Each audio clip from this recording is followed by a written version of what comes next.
तो बस 84 तक चल रहा हूँ, लेकिन अभी हमारी उम्र है 98 वर्ष में हम शरीर छोड़ूंगा अपना।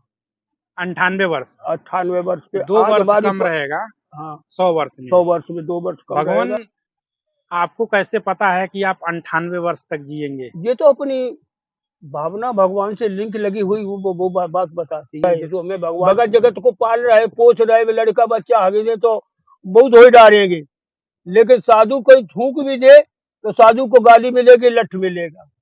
बस महाराज जी, संत बनने के पीछे का उद्देश्य आपका क्या था? सत्य बोलने गुरु के ऊपर भी घात कर देती। आप अयोध्या का थाने से रिकॉर्ड लेके देख लीजिए, कितने गुरुओं को पार कर दिया चेलों ने गद्दी के पीछे पीछे। भैया तू ले जाओ अपना, ये कहीं हमारी जान मरवा देगा। तो हम आए हैं, भजन आए थे, हमारे भजन को ओटन लगे कपास, तो हमें प्रेत बन के सरयू के किनारे घूमना पड़ेगा। हमारे सामने यहाँ कितने पार हो चुके और प्रेत बन के घूम रहे हैं आज भी, लेकिन हमने कि भाई हमें नहीं चाहिए ऐसा। हमारे जो पीठाधीश है नारायणाचार्य जी डाकोर के, रोने लगे। हमारा उनका बहुत संपर्क गहरा था। रोने लगे, त्यागी जी तुमको देखता हूँ तो हमारे आंखों से पानी गिरने लगता है। हमारे पास कोई कमी नहीं है, तुम्हारे पास कोई कमी नहीं है। जहाँ कह दे वहीं 50 बीघा में तुमको परकोटा बना करके परकोटा कर देंगे। बाहर से तुम्हें कोई देख नहीं पाए, सारी व्यवस्था अंदर, लेकिन आप अंगुरिया दिखा दो कि कहाँ में ठीक है। हमने कि नहीं महाराज जी, हमारे 4 चेले हैं, 2 चेला ये है, 2 चेला ये है। अभी 4 चेले जब तक प्रभु जी बहुत गूढ़ रहस्य बता रहे हैं। 4 चेले ये हैं, अब ये जब तक साथ देंगे तब तक ठीक है, जब होगा तब देखा जाएगा। लेकिन उनका तो अब सारी शरीर शांत हो गया, हम अभी चल रहे। किसी दिन हम हवा निकल जाएगी तो बस हवा ही का सहारा है। जब श्वासा है तभी तक बासा है, श्वास नहीं तो कह दे चलो ले चलो, नहीं खराब हो जाएंगे। तो बस 84 तक चल रहा हूँ, लेकिन अभी हमारी उम्र है 98 वर्ष में हम शरीर छोड़ूंगा अपना। 98 वर्ष? 98 वर्ष के 2 वर्ष कम रहेगा हाँ 100 वर्ष में। 100 वर्ष में 2 वर्ष कम रहेगा। अभी हमारी उम्र 85 वर्ष की है। 1940 का हमारा जन्म है, जेठ का। भगवान, आपको कैसे पता है कि आप 98 वर्ष तक जिएंगे? ये तो अपनी भावना भगवान से लिंक लगी हुई वो बात बताती है। जैसे हमें भगवान ने प्रेरणा दी है वो बता रहा हूँ, अपनी तरफ से नहीं कह रहा हूँ। वैसे हम अगले जन्म के ज्योतिषी भी थे, मतलब ज्योतिष की विद्या भी बताते थे हस्तरेखा में, ऐसे अपने स्कूल में भी बताया करते थे। तो हमारे 14 मास्टर थे, 14 मास्टर में एक भी प्रधानाध्यापक समेत कोई नाम नहीं लेता था। मोटे बाबा कहते थे, और सामने मंदिर था, मंदिर में बैठा रहता था, गांजा बहुत पीता था उस टाइम पे। भगवान, आपको कैसे पता है कि पिछले जन्म में आप ज्योतिषी थे? यहाँ तक जब वातावरण ही तुम्हारा अच्छा नहीं लगा तब क्या हुआ? जब तुम्हारा देख रहे रहन सहन ठीक नहीं है तो हमें क्या मतलब तुमसे भाई? ये चीज हमारी पसंद नहीं है तो उसका त्याग कर दे। त्याग का मतलब क्या? यही त्याग है, जिससे हमें अरुचि है उसका छोड़ दो, पीछे हटाओ, फिर उसको ताको मत। जैसे डोल डाल करते हो, डोल डाल को कोई बटोर के लिए आता है क्या? नहीं नहीं, छोड़ के चला जाता है, त्याग के चला जाता है। ऐसे भगवान गए थे बन के लिए, तो चक्रवर्ती राजा के लड़के थे, लेकिन ऐसे बटाऊ की तरीका से गांव सरीका था छोड़ के चले गए थे। हैं वो कहाँ बनवे फिरे और रहने पाओ। भगवान ने कितनी बड़ी नीति रखी है। तो ऐसे करके भाई, तो जिसको छोड़ दिया पीछे त्याग दिया उसको पकड़ना क्या है? जिसको त्याग दिया तो फिर पकड़ना क्या है? जगह जगह सोए गए तो तिनके कौन हवाल। यदि तुम संसार रूपी रात्रि से जग गए हो तो अब संसार में क्या लिप्त होना है? लेकिन यहाँ संसार में सब लिप्त हो रहे, भगत जगत को पाल रहे पोष रहे, लड़का बच्चा आगे दे तो बहुत हो डालेंगे, लेकिन साधु कोई थूक भी दे तो साधु को गाली मिलेगी, लठ मिलेगा। बस बिल्कुल गंदा करते हो। अब बताओ, भगवान तो ये कह रहे हैं कि मोह से अधिक संत का लेखा, और तुम साधु की भी, साधु अभी बुढ़ा हो जाए, हम आए अभी अभी हमको कोई पूछेगा नहीं। क्यों नहीं पूछेगा? सेवा करनी पड़ी। इनके पास माल है 10-20 लाख, तो ठीक है, तो कई लोग मिल जाएंगे, बहुत सेवा की। अभी सेवा के लिए फिरती है, जानते हैं कि इनके पास 10-50 हजार है भाई। अभी तक तो नहीं रखे। अब यहाँ पे जब देख रहे परिस्थिति तो कुछ पैसा मिल जाता तो भाई उसी में से खाता भी कुछ रख भी लेता हूँ, क्योंकि भाई अब आज भूख लगी हमको, तो कोई चीज की जरूरत है तो फिर किससे मांगेंगे? तो मर जाऊं मांगू नहीं अपने तन के काज। अपने तन के लिए मांग नहीं सकते, भूखे रह जाएंगे, भला पानी पी के सो जाऊंगा। भगवान आपकी बात हम बड़ा ध्यान से सुने। महाराज जी, संत बनने के पीछे का उद्देश्य आपका क्या था? सत्य बंदे का जन्म से हुए हैं, तब से ही ये सांसारिक रोग हमें अच्छा नहीं लगा है। एक राजा के एक बालक पैदा हुआ और राजा ही हुआ, तो राजा के तो कोई उत्तम संस्कार होगा तभी पैदा होगा, लेकिन उन्हें अगले जन्म का भी कुछ याद था। जैसे भीष्म पितामह को 100 जन्म की याद थी प्रभु की कृपा से।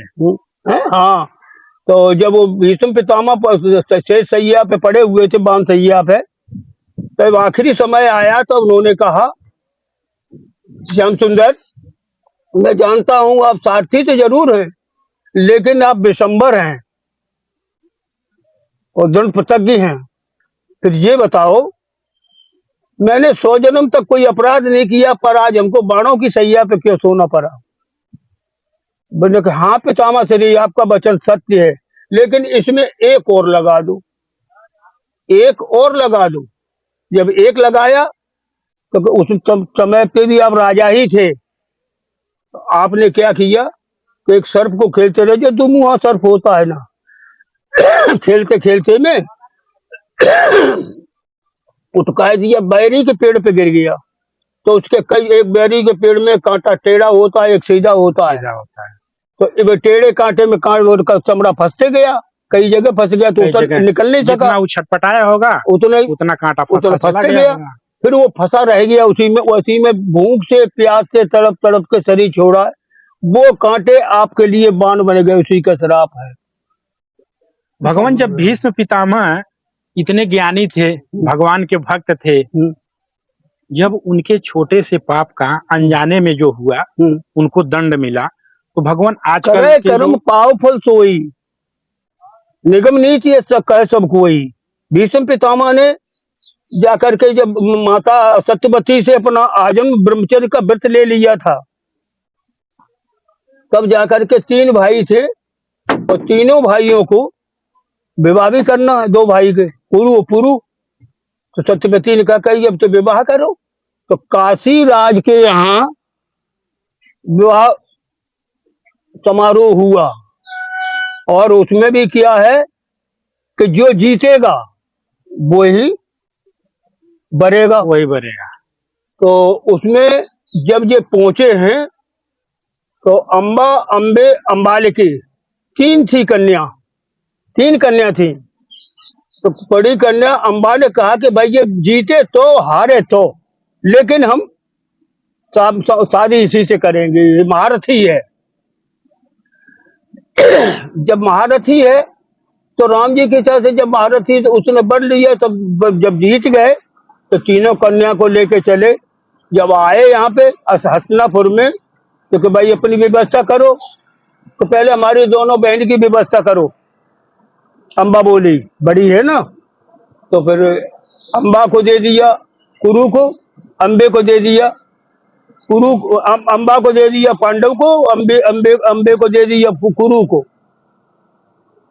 दे दिया कि तुम, कि हमने तो आपको पहले ही वर लिया था। बोलो हम तो आजन्म ब्रह्मचारी के, तुम विवाह समारोह में गए कैसे?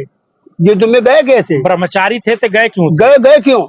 इस पे बहुत बहस हुई। आखिर पे भीष्म पितामह ने तिरस्कार कर दिया और उसको भेज दिया कहाँ?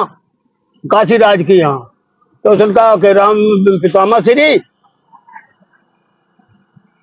आपको मैंने वर लिया, लेकिन आपने हमारा तिरस्कार किया है, तो तुम इच्छा मरण जरूर हो, लेकिन तुम्हारे मौत का कारण मैं ही बनूंगी। वही शिखंडी आकर के यहाँ बना है। आकर जब शिखंडी बना है, तो जब भीष्म पितामह छोड़ने की छोड़नी, एक एक बाण में सेना को संगार करते थे, अर्जुन बोले कि नहीं, श्याम सुंदर, हमारी विजयी हो जाए तो क्या होगा, जब कोई रहेगा ही नहीं। तब और पितामह श्री एक एक बाण में कर रहे कि नहीं कि ठहरो भी। तो उधर पितामह श्री अपना वजन उठाए हुए थे, काहे का व्रत कर लिए थे। तो जो आज अर्जुन को न मारूं तो संतोष, जो और आज अर्जुन को मार ही दूंगा।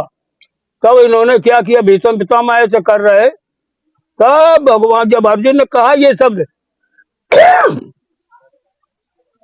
श्याम सुंदर ने रथ का चक्कर निकाल के जो चक्र बना के घुमाया है, भीष्म पितामह ने धनुष बाण अपन रख दिया।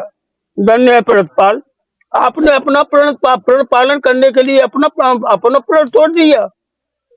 अपना मान टले टल जाए, पर जन का मान न टलते देखा। तो उन्हें अपने दास के व्रत के पालन करने के लिए अपना प्रण तोड़ दिया। तुमने कहा मैं सत्य नहीं कहूंगा, आज सत्य कह दिया। और इधर भीष्म पितामह कहे थे, जो हर से आज सत्य न कहा हूं, तो शांतनु सुत न कहा हूं। इधर ये भी प्रण किए, इधर ये प्रण किए थे इन्होंने, शांतनु का ही प्रण पालन किया। अब वो भीष्म पितामह जो आई थी, क्या नाम को, शिखंडी, जब देखा शिखंडी को कर दिया और गए जब, तो भीष्म पितामह ने अर्जुन को विजयी भवा बोलो। अर्जुन बोले कि भीष्म पितामह जी, आप विजयी भवा का आशीर्वाद हमें दे रहे हो, पर राम जी की इच्छा से और छोड़नी की छोड़नी एक एक बार में सेना संहार कर देते, हमारी विजय कहाँ है?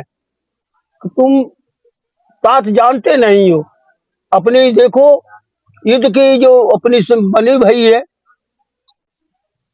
तो उसमें लिखा हुआ है कि एक महारथी से दो महारथी नहीं लड़ेंगे। तो अभिमन्यु से 7 महारथी लड़े थे। अच्छा, और स्त्री आ जाए तो बाण नहीं चलेगा, गऊ आ जाए तो बाण नहीं चलेगा, धर्मनीति बनी हुई थी। और यदि कोई नपुंसक आ जाए, किन्नर, तब पर भी नहीं। तो तुम शिखंडी को बुला लेना, हमारा श्राप भी, उसका श्राप भी मुक्त हो जाएगा। नहीं हमको श्राप लेगा, मैं इच्छा मरण है, अपनी इच्छा से मरे तो न मरे, न मरे तो न मरे, लेकिन उसका भी श्राप पूरा हो जाएगा। इसलिए उसको अपने वहां पे बुला लियो, मैं रथ रख दूंगा, तब तो बाण चलाना। अब देखो वहीं पे भीष्म पितामह अपना मरण भी बता रहे, और वही ये बाण जब शिखंडी आकर भाई एक दुर्योधन ने विरोध किया, तो भीष्म राजनीति बता किसने दी? तो भीष्म पितामह ही बताए। जब भीष्म पितामह बताए, जब अर्जुन को शिखंडी को खड़ा देखा वहां पे, तब कहा अरे बाण रख दिया। बाण रखने के बाद में अर्जुन को श्याम सुंदर ने कहा कि अब तुम बाण चलाओ। बोले हमारे पितामह श्री इन्होंने अंगुलियां पकड़ के हमको चलाया है, मैं कैसे बाण मारूं? दोस्तों बहुत कुछ कहा था ना, तो मैंने कही कि नहीं मारो, यही अवसर है, यदि इसे चूक गए तो फिर नहीं पाओगे तुम, पितामह को मार नहीं सकती हो, वो विजय नहीं होगी। बस बाण चलाए। तब पितामह जी कह रहे यह नहीं बाण शिखंडी के रे आवत सर अर्जुन के पेरे, तब सैया पे गिरा है। तब भी जब भी बाण लगा है भीष्म पितामह के, तो विजयी भवा, ये सच्ची भवा, दीर्घायु भवा, ऐसे ही आशीर्वाद देते गए हर बाण पे। भीष्म पितामह ने नीत अपनी नहीं छोड़ी थी। दोस्तों महाराज जी का सत्संग बहुत ही बढ़िया लगा।